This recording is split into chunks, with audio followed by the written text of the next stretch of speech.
Hey guys, welcome back to our channel Jo designs.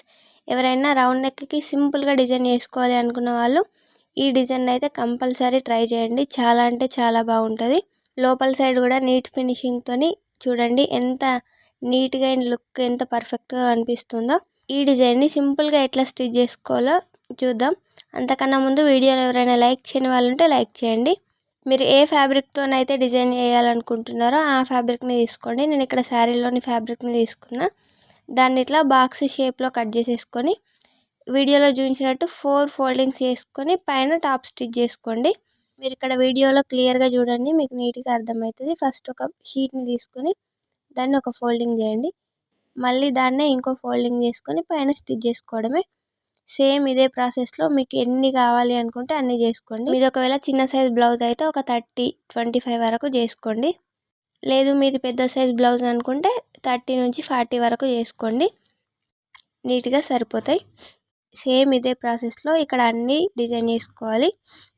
సింపుల్గా ఉంటుంది friends. Beginners అయినా ఈజీగా రెడీ చేసుకోవచ్చు. కొంచెం స్టిచ్చింగ్ పై నాలెడ్జ్ ఉంటే సరిపోతుంది. ఇక్కడ మీకు ఎన్ని కావాలో అన్ని పీసెస్ని అయితే రెడీ చేసేసుకొని పెట్టేసుకోండి. ఇంకా వీడియోని ఎవరైనా లైక్ చేయని వాళ్ళు ఉంటే లైక్ చేయండి. అలానే మా ఛానల్ని ఫస్ట్ టైం చూస్తున్న వాళ్ళు ఛానల్ని సబ్స్క్రైబ్ చేయండి. ఇట్లా నీట్గా స్టిచ్చింగ్ చేసుకున్న తర్వాత ఒక్కొక్క షేపు 1.5 ఇంచులు ఉండేటట్టు చూసుకొని కట్ చేసుకోండి. అంతకన్నా ముందు ఇవన్నీ కలిసి ఉంటాయిగా, వాటిని డివైడ్ చేసేసుకోండి. ఇట్లా నీట్గా కట్ చేసుకోవాలి. మీకు కొంచెం డిజైన్ పొడవుగా కావాలి అనుకుంటే మీరు 1.5 కూడా ఉంచేసుకోవచ్చు. 1.5 అనేది సరిపోతుంది అన్ని సైజుల వరకు. నేను ఇక్కడ 1.5 ఇంచులే తీసుకుంటున్నా. సో మీరు కూడా 1.5 ఇంచులే తీసుకోండి, అందరికీ ఈజీగా సెట్ అయిపోద్ది. నేను ఇక్కడ ఆల్రెడీ బ్యాక్ పార్ట్ని నెక్ రౌండ్ తిరగేసుకొని గమ్తోనైతే జాయింట్ చేసేసుకున్నా. ఇప్పుడు దానిపైన షోల్డర్ ఖర్చు కోసం 1/2 ఇంచ్ వదిలేసి అక్కడి నుంచి మనం ఇప్పుడు స్టిచ్చింగ్ చేసి పెట్టుకున్నాగా షేప్స్, ఆ షేప్ని పెట్టేసుకొని స్టిచ్చింగ్ చేసుకోండి పైన. ఇట్లా మనం పెట్టుకునేటప్పుడు ఒకదాని పక్కన ఒకటి కాకుండా ఒకదానిపైన ఒకటి పెట్టుకోండి.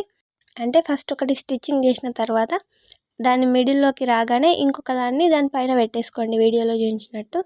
మన వీడియోని ఎక్కడ స్కిప్ చేయకుండా చూడండి, మీకు క్లియర్గా అర్థమవుతుంది.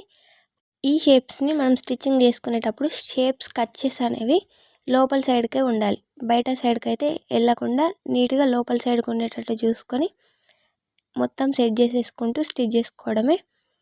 బిగినర్స్ అయితే 1-2 సరిగ్గా రాకపోయినా ట్రై చేయండి. మీరు స్టిచ్చింగ్ చేస్తూ పోతే మీకు పర్ఫెక్ట్గా వస్తుంది. ఇట్లా ఒకదానిపైన ఒకటి పెట్టుకున్నప్పుడు మీకు ఇట్లా సైడ్కి అనిపిస్తుంది కదా, ఆపోజిట్ సైడ్ నీట్గా అనిపిస్తుందిగా, కరెక్ట్ షేప్స్ అట్లా కనిపించాలి. సేమ్ ఫస్ట్ నుంచి లాస్ట్ వరకు ఈవెన్గా అన్నీ పెట్టేసుకొని స్టిచ్చింగ్ చేసుకోండి. ఇట్లా క్రాసులు తిరిగేటప్పుడు కూడా కొంచెం చూసుకుంటూ నిదానంగా స్టిచ్ చేసుకోండి. చూడండి ఎంత నీట్ అండ్ పర్ఫెక్ట్గా వచ్చిందో, షేప్స్ అన్నీ కరెక్ట్గా వచ్చేసినాయి. సేమ్ ఇదే విధంగా మీరు కూడా సెట్ చేసేసుకొని మొత్తం స్టిచ్ చేసుకోవడమే.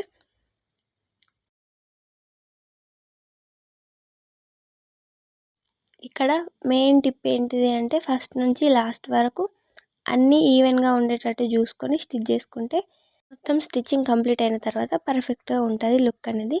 చూడండి ఎంత నీట్గా వచ్చిందో. ఇప్పుడు మనం ఆల్రెడీ స్టిచ్చింగ్ చేసి పెట్టుకున్నాం కదా మెయిన్ ఫ్యాబ్రిక్, దాన్ని వదిలేసి ఇప్పుడు స్టిచ్చింగ్ చేసుకున్న షేప్స్కి కచెస్ ఉన్నాయి కదా వాటిని కొంచెం వరకు ట్రిమ్ చేసుకోండి, ఎక్కువ కాకుండా. ఇట్లా ట్రిమ్ చేసుకున్నప్పుడు లోపల క్లాత్ అయితే అస్సలు కట్ అవ్వకూడదు. వీడియోలో చూపించినట్టు కొంచెం పైన వరకే కటింగ్ చేసుకోండి, లోపల పార్ట్ అయితే అస్సలు కట్ అవ్వకూడదు. మీరు అట్లా కనుక కట్ చేసుకుంటే బ్లౌజ్ మొత్తం పాడైపోద్ది. సో కొంచెం చూసుకుంటూ కటింగ్ చేసుకోండి. ఇట్లా మొత్తం నీట్గా కట్ చేసుకున్న తర్వాత ఇప్పుడు లేస్ అటాచ్ చేసుకుందాం. ఫస్ట్ నెక్ చివరన పెట్టేసుకొని వీడియోలో చూపించినట్టు పైన ఒక స్టిచ్ చేసుకోండి. మీ దగ్గర లేస్ కొంచెం వెడల్పుతో ఉన్నది అవైలబుల్గా ఉంటే దాన్నే స్టిచ్ చేసేసుకోండి. నాకు ఇక్కడ అది అవైలబుల్గా లేదు కాబట్టి ఒకటే లేస్ని 2 సార్లు స్టిచ్చింగ్ చేసుకుంటే నాకు వెడల్పు అనేది పర్ఫెక్ట్గా సెట్ అయిపోద్ది. ఇక్కడ చూడండి చివరన పెట్టేసుకొని లేస్ పైననే స్టిచ్ పడేటట్టు చూసుకొని నీట్గా స్టిచ్చింగ్ చేసుకోవాలి. మీరు ఫస్ట్ ఎక్కడైతే స్టార్టింగ్లో ఎక్కడ పెట్టుకొని స్టిచ్ చేసుకున్నారో చివరనకు వచ్చేసరికి కూడా అక్కడనే స్టిచ్ పడేటట్టు చూసుకొని స్టిచ్ చేసుకోవాలి. ఇప్పుడు ఇంకొక లేస్ని దాని పక్కనే అంటే దాని కొంచెం పైన పెట్టేసుకొని రెండింటిని టచ్ అవుతూ స్టిచ్ చేసుకోవాలి. ఫస్ట్ లేస్ పైన కొంచెం ఈ సెకండ్ లేస్ ఉండేటట్టు పెట్టేసుకొని ఆ రెండిటిపై స్టిచ్ పడేటట్టు చూసుకొని నీట్గా ఒక స్టిచ్ అయితే చేసుకోండి. ఇట్లా స్టిచ్చింగ్ చేసుకునేటప్పుడు లేస్ అనేది షేప్ అవుట్ అవ్వకుండా కరెక్ట్గా చూసుకుంటూ నిదానంగా స్టిచ్ చేసుకోండి. అంటే ఫస్ట్ లేస్ పైన సెకండ్ లేస్ ఉండేటట్టు ఇట్లా నీట్గా స్టిచ్చింగ్ చేసుకోండి. చూడండి ఎంత పర్ఫెక్ట్గా వచ్చిందో. మీరు లేస్ కొంచెం షేప్ అవుట్ అయినా అంత లుక్ బాగోదు. సో లేస్ని కరెక్ట్గా అడ్జస్ట్మెంట్ చేసుకొని నీట్గా చివరి వరకు స్టిచ్చింగ్ చేసుకోవాలి.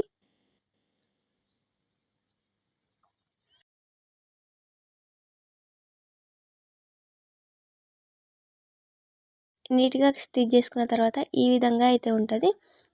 ఇప్పుడు సెకండ్ లేస్ పైన చివరన అంటే ఫస్ట్ లేస్కి అటు సైడ్ స్టిచ్చింగ్ చేసుకొని అటాచ్ చేసుకున్నాం కదా.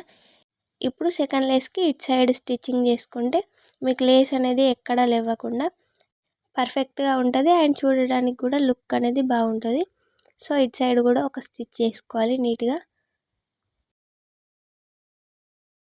ఆ తర్వాత మీరు కటింగ్లో డాట్స్ ఎట్లా అయితే మార్కింగ్ చేసుకున్నారో ఆ విధంగా డాట్స్ అయితే వేసేసుకోవాలి.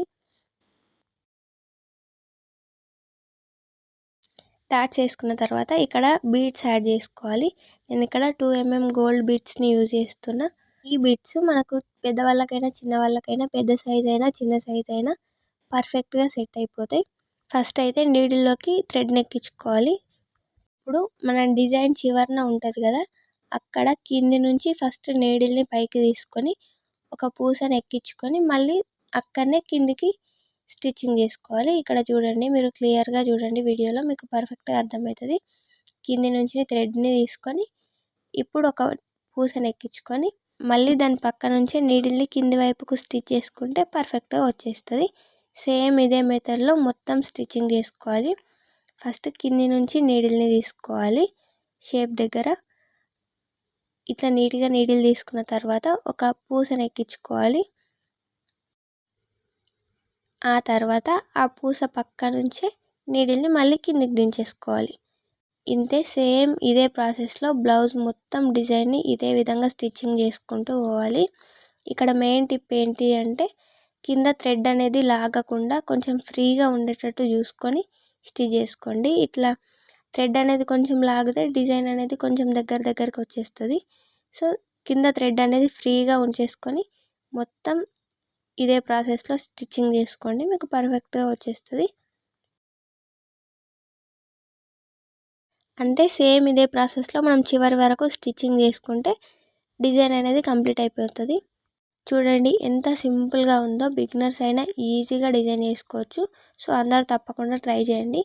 ఇట్లా మొత్తం స్టిచ్చింగ్ చేసుకున్న తర్వాత చివరన నాట్స్ అనేవి వేసుకోండి, మీకు థ్రెడ్ అనేది ఊడిపోదు. Thank you for watching. అందరూ తప్పకుండా ట్రై చేయండి అండ్ ఈ డిజైన్ ఎలా ఉందో కామెంట్ చేయండి.